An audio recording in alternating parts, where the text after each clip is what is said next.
Hi guys, welcome back to our YouTube channel. In today's video, I'm going to show you how to log into your Barclaycard.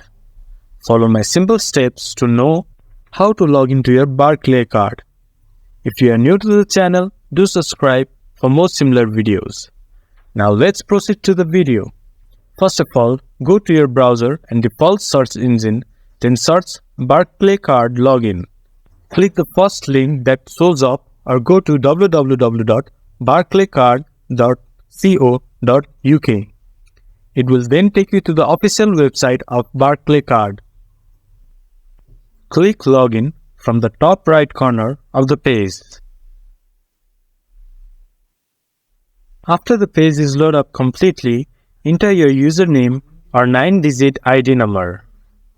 You can also log in with your 16-digit card number instead.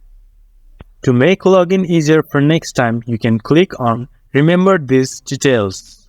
But I do not recommend it doing in a public computer. Once you have entered your login credentials, press Next.